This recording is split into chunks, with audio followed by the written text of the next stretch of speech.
資料咧係傳入嚟，就請我咧係通知大家，我讀俾大家聽啊。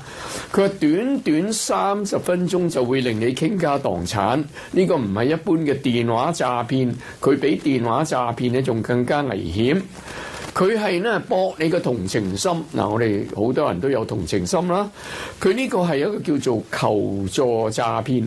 喺啲公眾場所、商場啊、地鐵站啊、市場啊嗰啲咧，就有個中老年人，男或者女，着得相當企理嘅，然後佢話俾你聽，佢自己唔係好識用嗰個手機，佢需要查詢一啲嘢，就唔小心咧就按錯咗嗰個頁面，就請你幫助佢操作呢個手機。咁你諗下，幫人哋搞掂佢嘅手機呢樣嘢冇乜嘢啫咁樣。嗱，危險之處係咩咧？你接過佢嘅手機，想幫佢睇下點樣解決佢手機嗰度嗰個問題，其實佢就已經開啟咗嗰個手機嘅視頻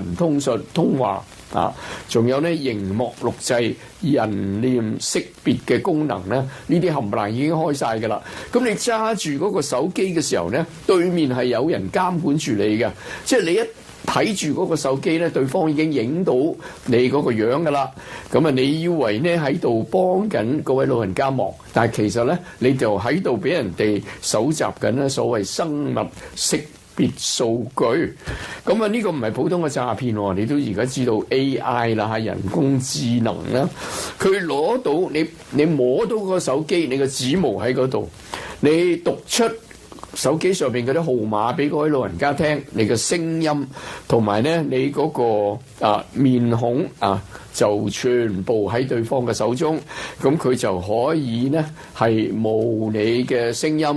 模你嘅樣、模你嘅指模咧，就可以上線去申請貸款啦，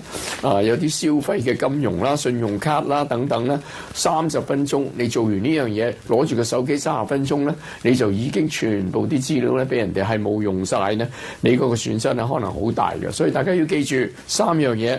第一，千祈唔好攞陌生人嗰個手機攞上手，千祈唔好。第二，如果你接到陌生人俾你嘅視像電話，嗱，有時有啲電話打嚟呢係視像電話嘅，你唔識對方呢，你千祈唔好接。然後呢，大家將呢個消息呢講俾特別係啲老人家啊、後生仔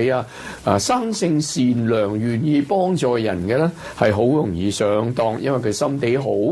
願意幫助人。點知呢，而家呢一對住嗰個電話揸住啦，指模、面孔、聲音全部俾人哋錄晒呢，騙子就可以用呢個呢嚟到呃人啦。好，咁啊。